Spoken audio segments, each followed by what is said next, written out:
Bene, dai, intanto un buon sabato a tutti gli iscritti di Mestre Mia, a tutti i follower del gruppo Facebook di Mestre Mia. Un benvenuto a questa ennesima diretta che l'associazione Mestre Mia dedica nel mese di dicembre a queste iniziative letterarie. Ieri c'è stato l'incontro con l'autore, abbiamo avuto Elisabetta Tiveron con Natale Venezia. La diretta di ieri è cominciata nel pomeriggio alle 17:30, mentre il format del sabato sarebbe i libri sotto l'albero, vero? E l'albero è qui, infatti. L'albero è qui, i libri sono qua, gli ospiti pure, diciamo, oggi ce n'è uno a quest'ora, fra mezz'ora ne arriva un altro, ma dopo questo ve lo dirà Annalisa. Io volevo ringraziare Alessandro Tridello, grazie, della libreria Ubic di Via Poerio, che è un momento di gloria per questa libreria perché è diventato un punto di riferimento veramente importante per tutti i mestrini. E vista anche, come si diceva prima fuori onda, vista anche la posizione, insomma, che è veramente strategica e molto bella, ma non è solo per la posizione, è proprio per la dedizione che il titolare mette in questa sua professione, penso di non sbagliare, vero? Ormai decennale quindi. Esatto, va bene. Allora io vi lascio, vi auguro... Ah, eccolo lì, ti cercavo con lo sguardo. Sì. Do un saluto e un ringraziamento ai fratelli Trevisani, vieni anche tu un secondo, perché ci troviamo nel negozio, nello showroom allestito... Buongiorno a tutti. Ciao caro, Alessandro, come lui, Alessandro. E c'è anche Massimo, ecco che è arrivato anche Massimo, quindi siamo felici di... ringraziare in diretta i fratelli Trevisan di Abitare 3, siamo in Corso del Popolo, dicevamo 95, e nel bellissimo showroom che hanno messo a disposizione per l'associazione Mestre Mia già da questo settembre. Ricorderete che abbiamo fatto qui diverse dirette con i candidati sindaco, ma oggi parliamo di libri e poi siamo nel periodo di Natale, lasciamo perdere tutto il resto. Un grazie ancora perché avremo tutto il mese di dicembre per stare un po' assieme, certo, e stringere ancora di più questo rapporto. E di avervi come ospiti gratitissimi. Grazie. Dai, buon lavoro intanto. Grazie. Buon lavoro anche a voi. Grazie. Bene, allora ricominciamo il discorso che avevamo interrotto ieri pomeriggio, con un approccio un po' diverso, nel senso che quest'anno non solo abbiamo raddoppiato, come dicevo ieri, la nostra offerta, quindi c'è anche il venerdì oltre al sabato mattina, ma quando così ragionando con Andrea Sperandio, che ringrazio per l'ospitalità e che saluto e che abbiamo avuto qui qualche secondo fa, quando parlavamo appunto di come organizzare questi incontri, ho pensato che avevo piacere di dare visibilità alle librerie cittadine, alle librerie di Mestre. Perché?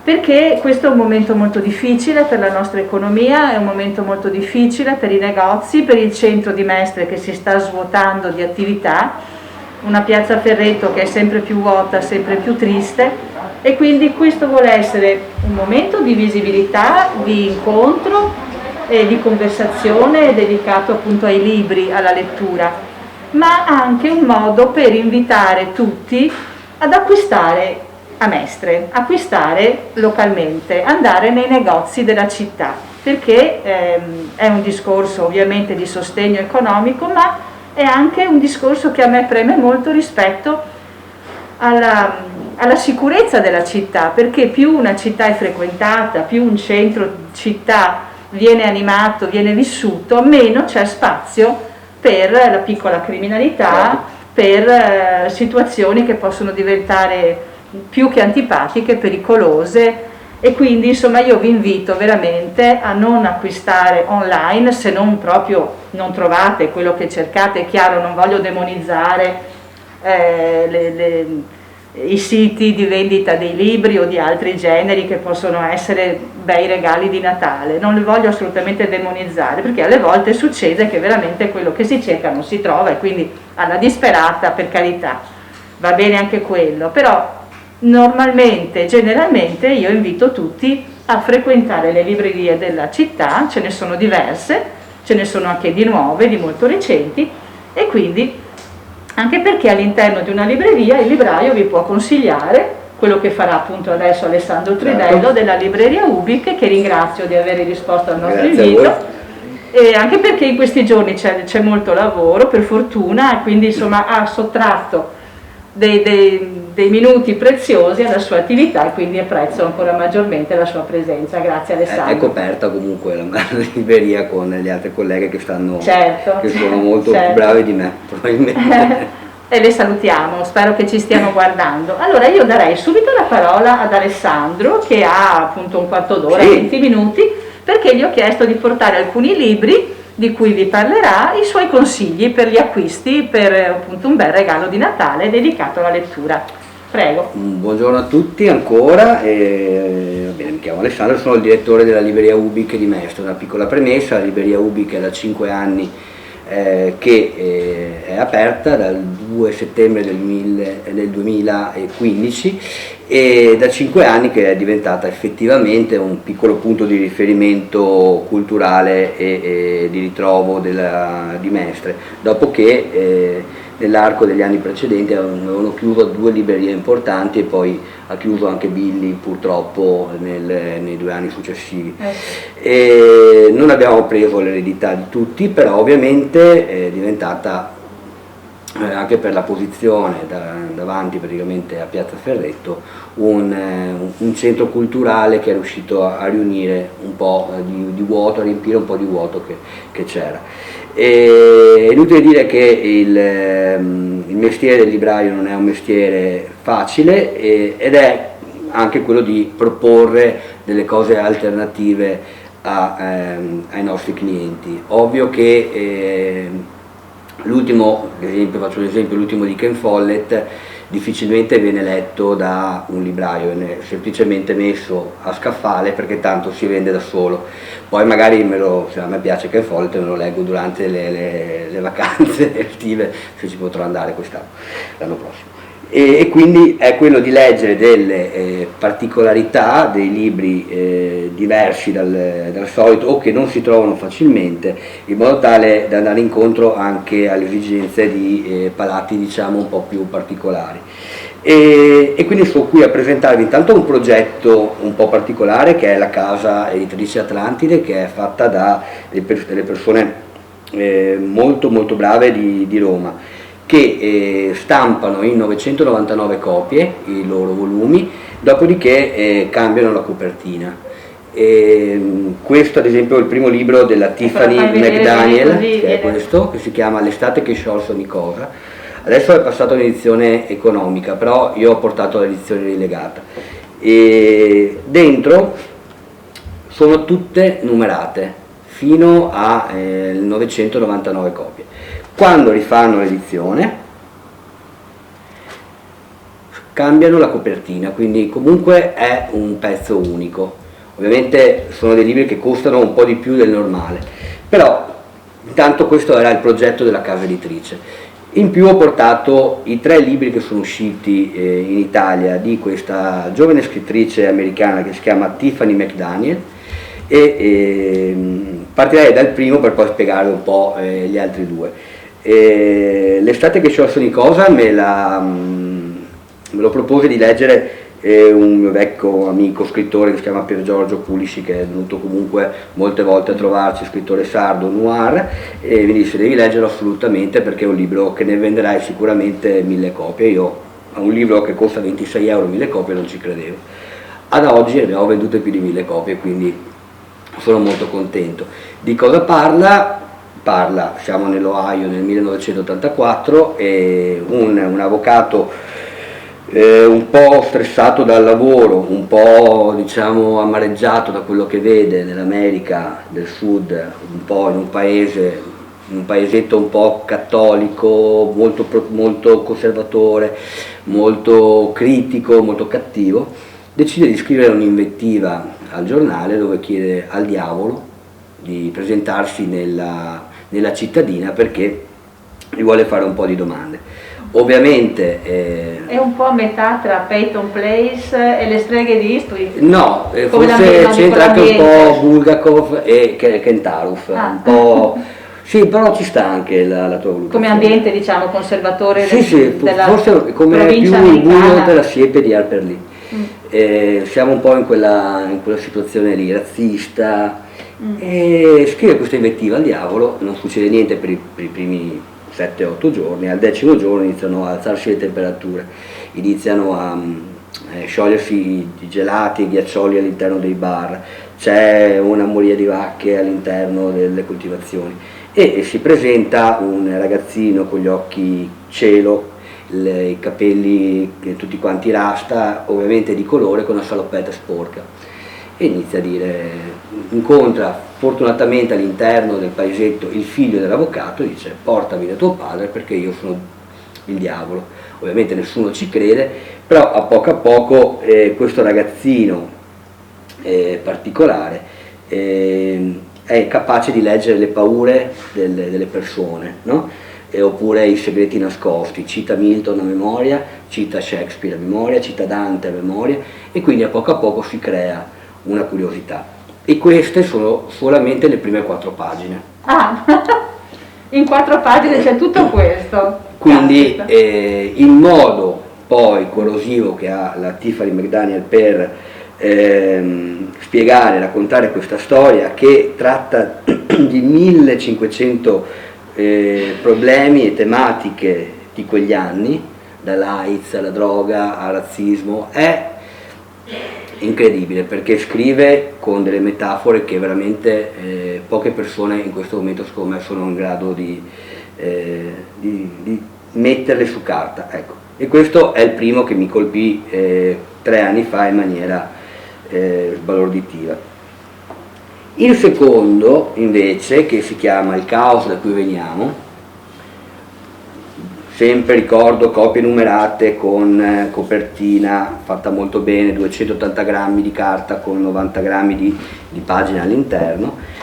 Qui si supera ancora di più, diventa ancora più cattiva e introspettiva, ed è la storia della sua famiglia. Più precisamente andiamo un po' indietro negli anni 50, quando la nonna, quindi è una specie di autobiografia familiare, sposa un indiano d'America, non un indiano ovviamente, e sempre nel paesetto dell'Ohio, dove tutto nasce, anche con l'estate che sciolse ogni cosa, si va a creare tutte le problematiche di razzismo che può esserci che c'era nell'America del 1950. Immaginiamo una donna americana che viene messa incinta da un indiano locale, quindi da lì nasce tutta un'epopea familiare molto particolare e ovviamente non mancano i colpi di scena, non mancano le tragedie, non mancano le speranze, ed è sempre nel suo modo. Diciamo che questo è stato il libro che ho tirato più addosso ai vetri mentre lo leggevo nella mia vita, per poi andarmelo a prendere. Lo lanciavo perché dicevo no, non è possibile che succeda questo, però dopo strisciavo ad andarmelo a riprendere perché non riuscivo a smettere di leggerlo. E quindi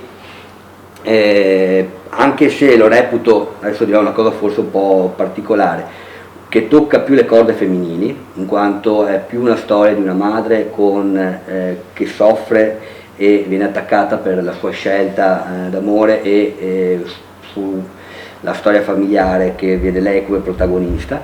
È un libro per tutti, insomma. Il terzo, sempre da Tiffany McDaniel, che è uscito quest'anno, si chiama Sul lato selvaggio.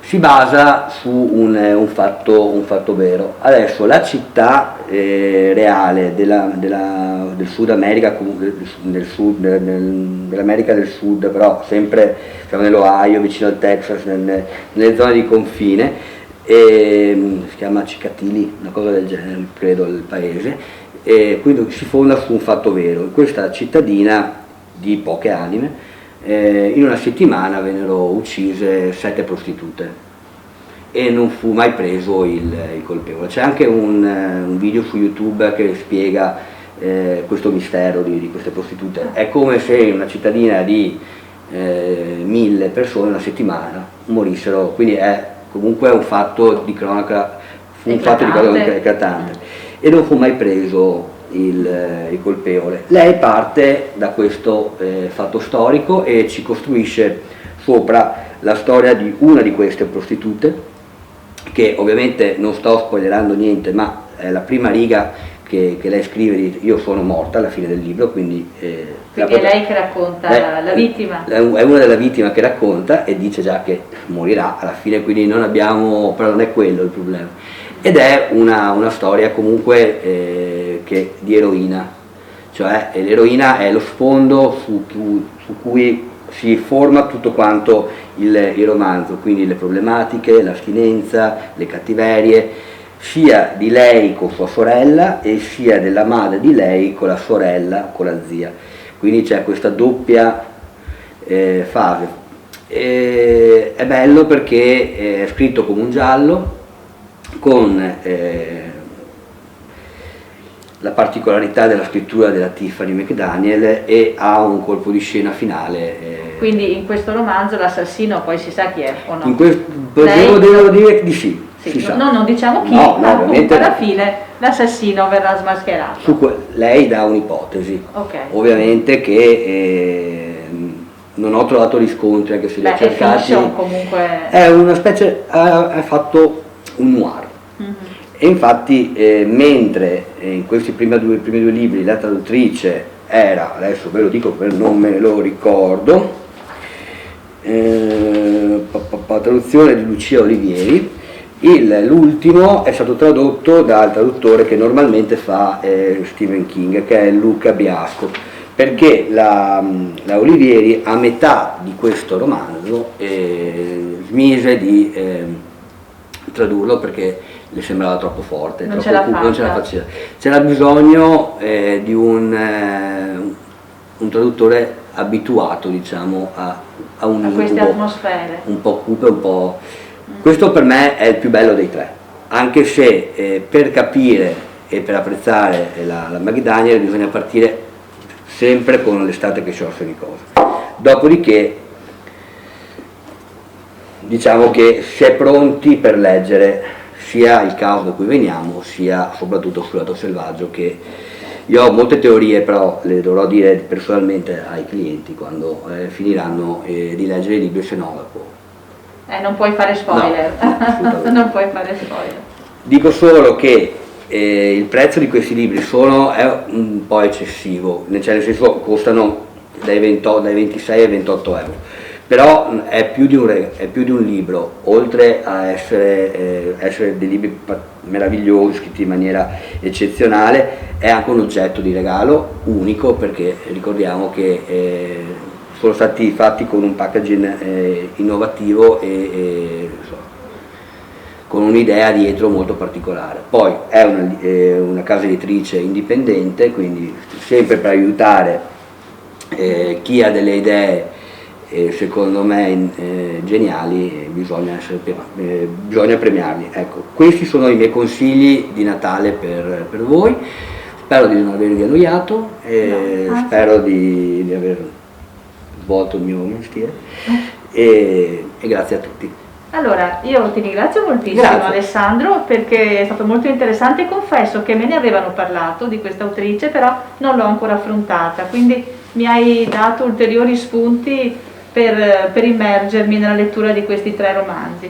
Per quanto riguarda il costo, effettivamente sì, è un po' alto, però siamo a Natale, è un bel regalo, quindi ci si può anche permettere di spendere un po' di più per fare un bel regalo da mettere appunto Diciamo che ci sotto sono dei libri che l'albero. costano anche di più e che magari dentro hanno un contenuto, non valgono, certo. E poi anche l'editoria di pregio, la scelta della carta che tu hai messo in evidenza, la scelta della copertina, la grammatura delle pagine, il fatto che siano appunto dei volumi numerati, quindi hanno una loro, diciamo, rarità nel futuro, vale, insomma, anche questo fa parte del prezzo di copertina. E poi un'altra cosa devo dire, ti ringrazio molto, perché in questo periodo, ma anche in precedenza, si è molto discusso sul fatto che molti librai, molti critici letterari non leggono le scrittrici, non leggono le donne. Il fatto che tu abbia scelto una scrittrice portando questa trilogia mi ha riempito il cuore, devo dire, perché faccio solo 2 esempi. Il direttore della libreria Feltrinelli di Bologna 1 o 2 anni fa è uscito con un'intervista dicendo, proprio motivando il fatto che lui non legge per principio le scrittrici, non gli interessano, non le frequenta, non ne sa nulla, e io non solo io, ma molte altre donne scrittrici, intellettuali, ma anche uomini si sono, non dico sorpresi, ma indignati, perché una prevenzione di questo tipo è intollerabile e inspiegabile. Leggi, magari dici non mi piace, non mi interessa, però c'è un panorama ovvio che ci sono delle scrittrici che scrivono esclusivamente per un pubblico femminile. E faccio un esempio, Sophie Kinsella, che ha il Love Shopping a New York, in Parigi. Ovviamente io non sarei mai attratto da una lettura di questo genere. Ma questo è un esempio di una narrativa di evasione. Anche l'ultimo della Dandini, c'è la di Pietrantonio che ha vinto il premio Strega l'anno scorso con l'Arminuta. Ci sono molte scrittrici che scrivono bene e quindi scrivono per tutti. Ovvio che c'è una prevalenza di scrittrici che scrivono per donne, perché le donne leggono di più degli uomini in percentuale, siamo su il 60% contro il 40%. Detto questo, ovviamente tutti possono leggere tutto e tutto va bene, ci mancherebbe altro. Va anche detto che appunto non tutte le scrittrici sono orientate nella letteratura rosa o di evasione, ma ci sono fior di scrittrici della contemporaneità ma anche del passato, che però non vengono non solo lette ma neanche ripubblicate. Il fatto che non si trova più l'avanti, si fa fatica a trovare la Romano, cioè scrittrici molto importanti che hanno segnato la storia della nostra letteratura e che sono sconosciute o comunque che non vengono più ripubblicate. Quindi ti ringrazio anche per questo. Grazie. Alessandro, mi ha fatto molto piacere. E quindi allora ricapitolando, libreria Ubik di Mestre, in via Poerio, proprio all'inizio della piazza, venendo da Piazza Barche, o in fondo alla piazza venendo da Viale Garibaldi. Andateci, acquistate i libri, fate dei bei regali di Natale. E se avete voglia di seguire il consiglio di Alessandro Tridello, comprate Tiffany McDaniel, uno di questi libri. Se venite di pomeriggio portate anche un prosecco. Vabbè, questo non basta.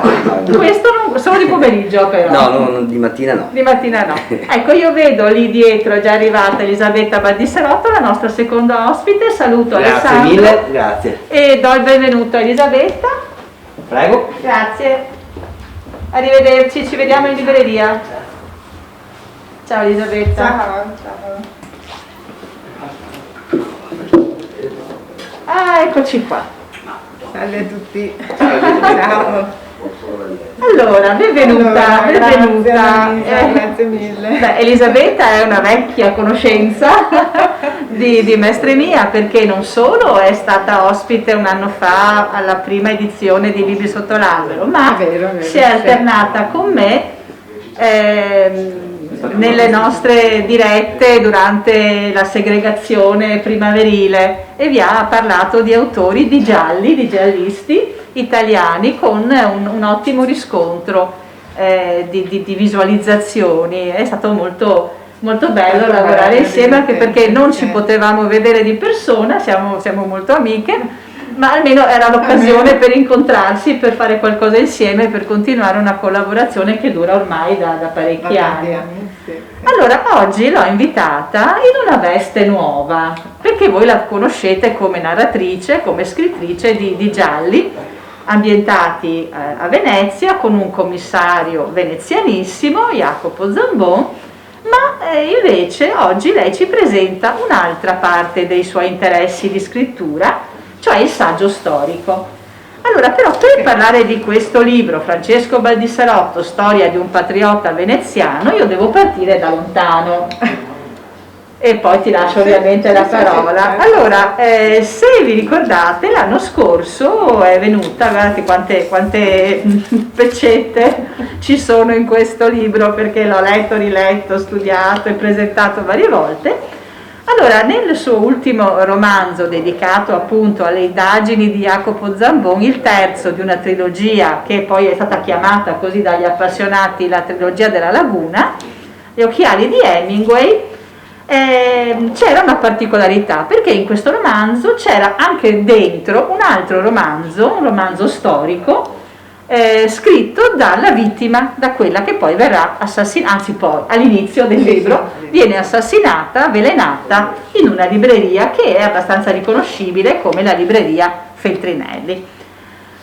Allora, perché dico questo? Perché per scrivere questi lacerti, questi squarci di romanzo che la vittima appunto aveva pubblicato e stava presentando quando poi è stata uccisa, Elisabetta Baldisserotto ha fatto un'indagine diversa da quella di Zambon, un'indagine storica, perché i fatti narrati sono fatti reali di due fratelli, due patrioti, ma uno era quello diciamo più coinvolto nelle vicende, Francesco, ma c'era anche Bernardo, che non si chiamano Baldisserotto nel romanzo, si chiamano in un altro modo, per non svelare troppo l'aderenza con così la storia della sua famiglia. E quindi tutte le ricerche che sono servite in archivi pubblici come l'Archivio di Stato o la Biblioteca Correr o l'Archivio di Famiglia di Elisabetta sono poi approdati, giustamente secondo me, perché poi vi dirò perché, in questo saggio, in questo breve saggio, molto ricco, molto intenso, molto nutrito di documentazione. Alessandro ci saluta dalla strada perché siamo in vetrina, sta andando a lavorare, e quindi è uscito questo libro molto molto interessante che mette in luce un personaggio che ha avuto un grande ruolo nella storia di Venezia, nella lotta per la libertà dall'Austria, e che però sembra dimenticato, sembra stranamente dimenticato. E l'introduzione di Elisabetta comincia proprio da qui, del fatto che io non lo sapevo, infatti devo andare a vederlo e vi leggo un pezzettino. Allora dice: a Venezia, in Calle Larga dell'Ascensione, meglio nota come Bocca di Piazza perché da lì si entra in piazza San Marco, c'è un famedio, ovvero un piccolo pantheon a cielo aperto dove sono allineate 10 grandi lapidi con ritratti in bronzo che commemorano 18 patrioti risorgimentali. E li cita tutti, ma non c'è, ne manca uno, Francesco Baldisserotto. E poi dice: ad altri patrioti sono state dedicate tarche commemorative in altre parti della città o presso la loro casa natale, come si evince dall'elenco pubblicato dal Comune di Venezia, in cui però Francesco non compare. Quindi, oltre a essere così una occasione per ripercorrere pagine importanti della nostra storia, questo libro è anche un'occasione per rispolverare, per far rivivere la storia di questo personaggio che è stato dimenticato, ma che ha dato molto alla causa della libertà e dall'autonomia di Venezia dall'impero asburgico, austro-ungarico. Ecco, io ti darei la parola, Elisabetta, perché mi piacerebbe che tu ci raccontassi come hai lavorato per questo saggio, cioè la differenza poi, no, tra fiction, che si basa però su fonti documentatissime, molto seriamente ricercate, e invece una scrittura saggistica, una scrittura che ha poi magari lo vediamo, dei momenti evocativi anche di un ambiente, di curiosità, che mette in luce aspetti dei personaggi molto interessanti, curiosi, se non divertenti forse. E quindi come ti sei destreggiata in questa nuova veste di scrittura? Allora, intanto devo dire che diciamo lo spunto, la motivazione per intraprendere questa ricerca è nata dal fatto che mi sono ritrovata tra le mani alcuni documenti molto importanti, alcune lettere firmate da Cavour, altre da Garibaldi, manifesti appunto relativi alla rivoluzione, della tua famiglia, rivoluzione veneziana. Mi sono ritrovata tra le mani proprio a casa mia, una cartella insomma con tutti questi documenti che poi mio nonno aveva anche ordinato, documenti di Francesco Valdiserotto, documenti di Bernardo Valdiserotto, documenti di Giovanni Valdiserotto che era il mio bisnonno, eccetera. Devo dire che sono rimasti lì, sono arrivati a me tramite mio papà, poi sono rimasti lì alcuni anni perché preso da altro, insomma io non sapevo bene cosa farci di questi documenti, però c'era questa storia in famiglia, si raccontava questa storia che c'erano stati questi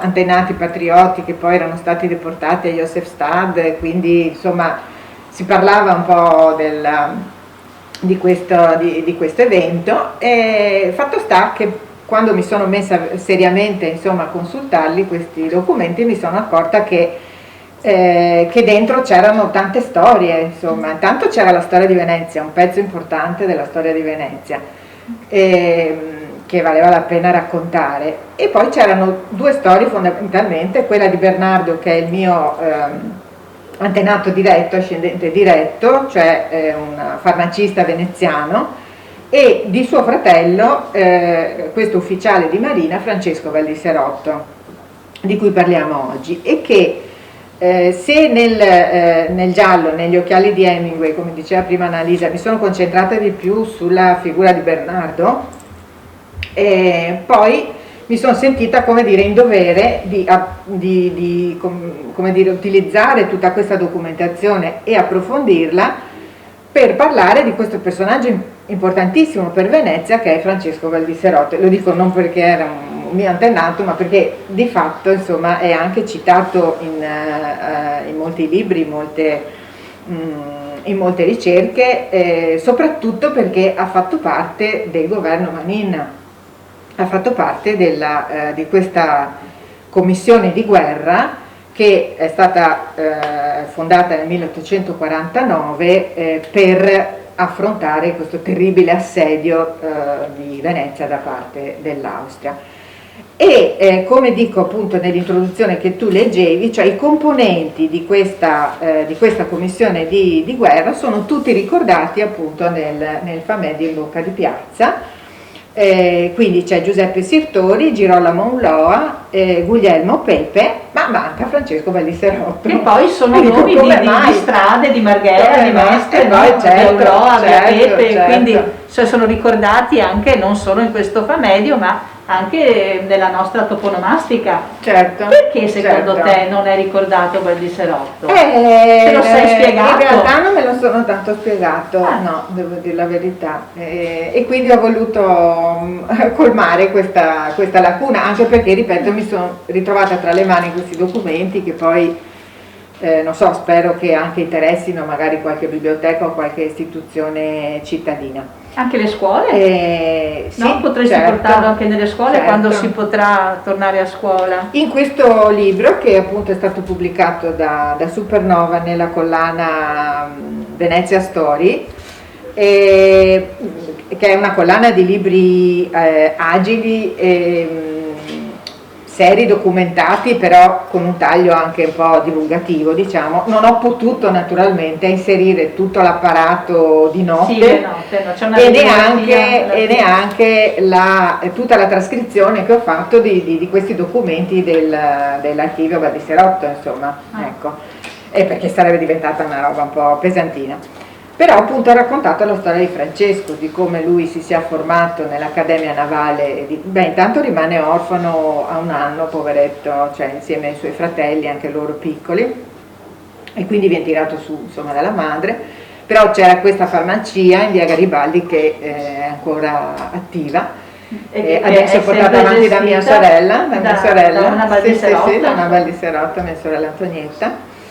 E quindi lui può permettersi di frequentare l'Accademia Navale, mentre il fratello segue le orme del padre e diventa farmacista a sua volta. Francesco invece intraprende questa carriera. Dico che se l'è potuta permettere perché all'epoca costava tanto ed era un'accademia austriaca, no? Sotto bandiera austriaca, solo che quasi tutti i componenti in realtà erano veneziani o veneti, e il corpo insegnante Questo è molto interessante. Era italiano naturalmente, veneto, c'era il famoso insegnante Emilio Tibaldo per esempio, che insegnavano, cioè sotto la bandiera austriaca insegnavano però i valori del patriottismo, e quindi hanno formato questa generazione di patrioti. Tant'è che poi, proprio per dirvi, l'Accademia è stata frequentata anche dai fratelli Bandiera, da Domenico Moro, da Carlo Alberto Radaelli, insomma, no? Si sono formati tutti lì. E da lì nasce poi la Sette Esperia. La Sette Esperia, fondata da Attilio Bandiera, a cui aderisce immediatamente Francesco. Sì? Bandiera Moro. Sì, Bandiera Moro, certo, campo, che adesso si chiama così, e a cui aderiscono tutti gli ufficiali della Marina austriaca.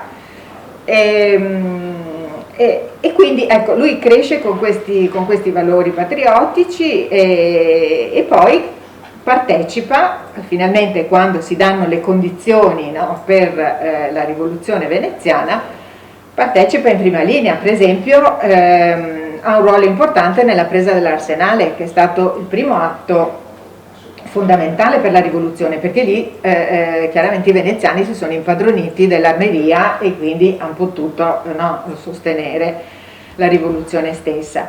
E Francesco si trova, siccome abitava proprio là dietro, perché abitava in via Garibaldi, no, quindi vicinissimo all'Arsenale, infatti il titolo no, di questo capitolo, no, è la rivoluzione dietro casa, perché per lui era proprio casa e bottega, diciamo, l'Arsenale, e niente, si trovava lì e quindi impedisce, quando viene ucciso Marinovic, il direttore dell'Arsenale, lui si trova lì e impedisce l'entrata nell'Arsenale delle truppe austriache. Quindi c'è una sorta di combattimento, di duello, eccetera. E dopodiché viene eletto nell'Assemblea dei cittadini in due circondari, quello di Castello e quello relativo alla Marina, e prende un sacco di voti, insomma, e quindi partecipa, insomma, nell'amministrazione della città. E poi, come dicevo, successivamente nel 49 viene eletto proprio come triumviro della commissione di guerra. Questo evento viene anticipato da un altro fatto molto interessante che ho scoperto, e cioè Francesco era stato designato nella difesa dei forti e in particolare di quello di Treporti. Tra l'altro partecipa anche alla sortita di Mestre Marghera. Di Mestre. Allora si trova lì lui e viene contattato dal parroco del Cavallino, il quale a sua volta era stato contattato da un austriaco per tentare di corromperlo e fargli cedere la postazione. Ecco, allora volevo così leggervi un piccolo passaggio, perché come risponde lui al parroco del Cavallino, perché ci dice qualcosa del carattere di Francesco. E lui dice: al signor parroco del Cavallino, 24 maggio 1849. Quindi questa è una lettera. Questa è una lettera, tutto avviene tramite lettera, no? Il parroco del Cavallino cioè l'austriaco scrive al parroco del Cavallino, gli chiede di intercedere presso Francesco per avere un abboccamento, come si diceva allora. Il parroco del Cavallino scrive a Francesco dicendo: coi palpiti nel cuore, con la mano tremante, devo farle pervenire la clusa. Si parlava così una volta.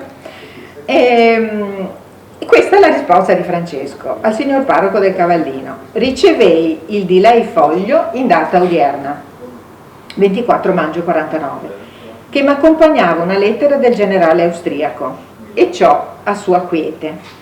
Io sono soldato italiano, quindi non debbo avere nulla in comune con chi è nemico della mia patria. Eccole, signor parroco, la mia risposta. Quindi secca, proprio secca, concisa, e come commenta il giornale L'Operaio, che appunto la riporta, gli dice di una soldatesca semplicità. La definisce così. Non occorre sprecare troppe parole. Esatto. E quindi chiaramente io credo che sia stato anche per questo comportamento di Francesco che poi viene onorato, diciamo, di questa carica così importante all'interno della commissione di guerra. Poi che cosa succede? Naturalmente l'ha pagata cara. Come? Dico che l'ha pagata cara, insomma, lui e Bernardo, no? La sua partecipazione alla rivoluzione, perché vengono deportati. Certo, questo 10 anni dopo, però allora prima finita nel 49, insomma, caduta a Venezia,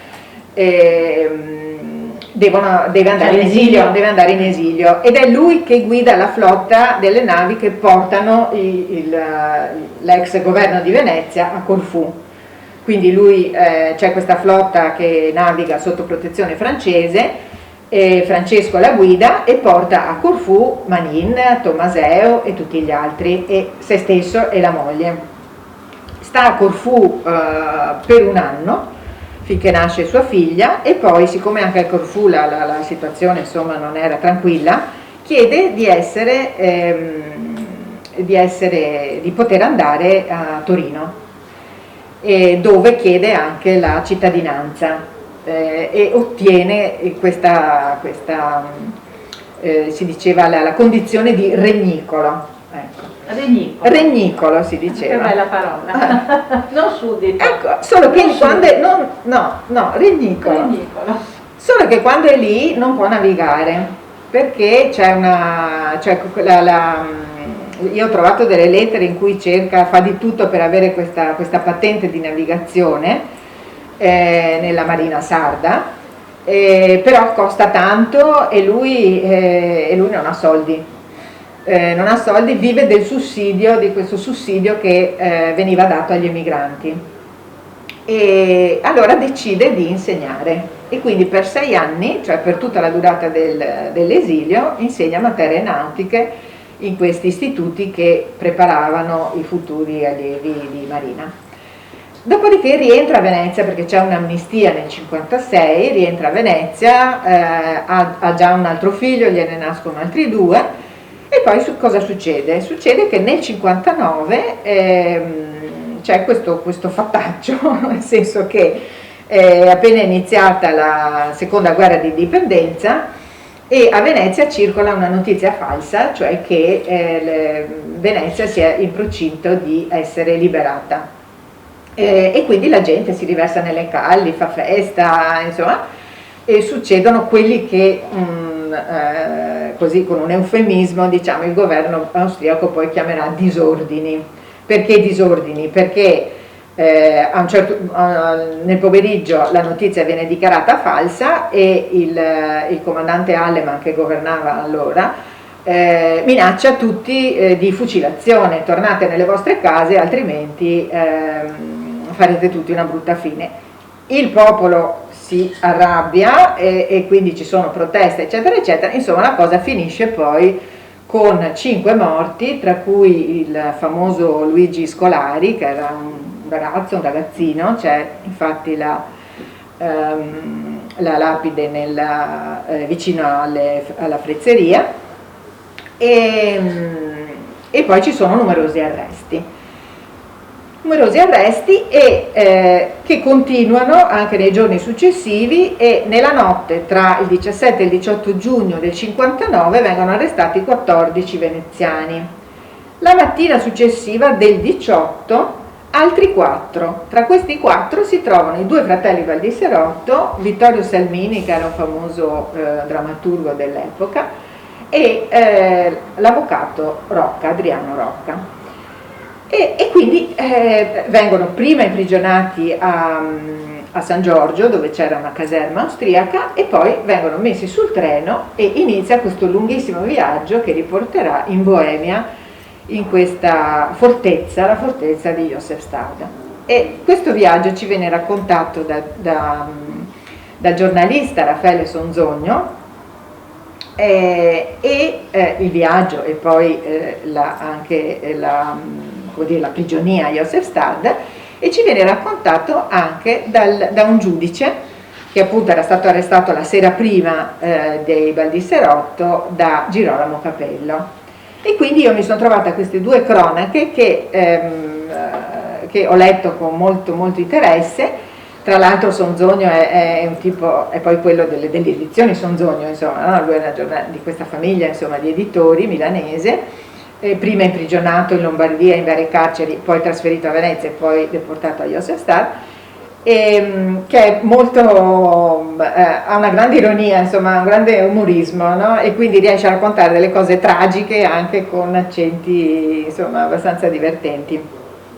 E quindi ecco, questo racconto, insomma, di questa enorme paura, perché fondamentalmente loro non sanno a che cosa vanno incontro, temono di essere impiccati, vengono trattati malissimo perché ogni tappa che fanno la gente li insulta, li minaccia, insomma, disagi di ogni tipo. Una volta arrivati a Josefstadt non possono scrivere alle famiglie, insomma una sofferenza, e seguono con trepidazione poi appunto tutto l'andamento della guerra, finché vengono a sapere della pace di Villafranca. Loro sono ancora lì dentro.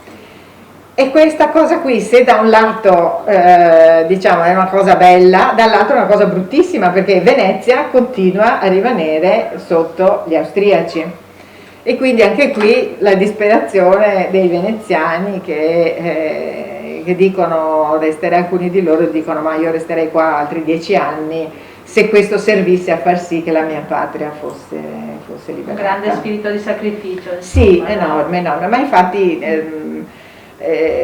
racconta Radaelli, quando parla di questa formazione che loro avevano ricevuto nell'Accademia Navale di Venezia, parla proprio di questi valori, cioè del fatto di essere stati formati ad essere pronti anche a dare la vita per la patria, no?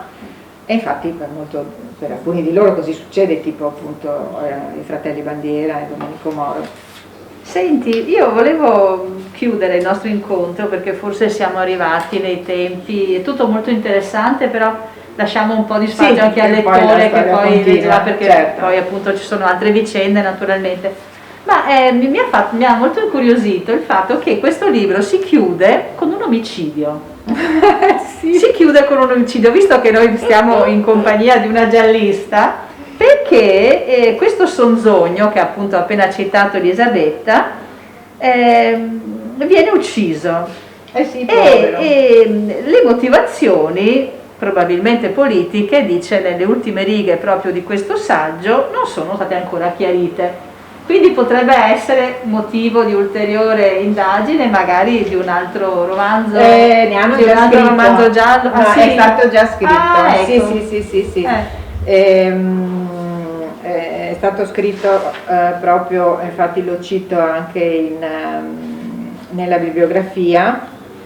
Mazzucco Roberto, I sicari di Trastevere, edito da Sellerio. Ah, ecco. Sì, che parla proprio di questa vicenda e del processo beh, anche recente, del 2013. Sì, il povero Sonzogno, tanto simpatico, fa una brutta fine, poveretto. Non ho risposto alla tua domanda, cioè com'è passare da un tipo di scrittura ad un'altra. Sì.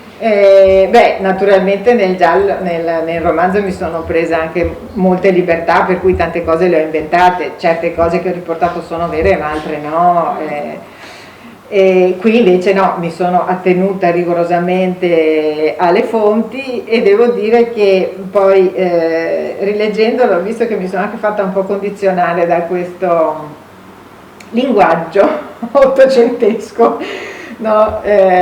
Così un po' aulico, no? Un po' virato seppia. Ecco, sì, no? Con tutti questi termini, che poi insomma anche mi è piaciuto molto anche immergermi, insomma, nel linguaggio dell'epoca, nella scrittura dell'epoca, e soprattutto nel sentimento dell'epoca, perché effettivamente c'erano queste passioni forti, insomma c'era questo amore viscerale per Venezia e per la libertà, e insomma bello, ecco, mi è piaciuto come spirito. Sì.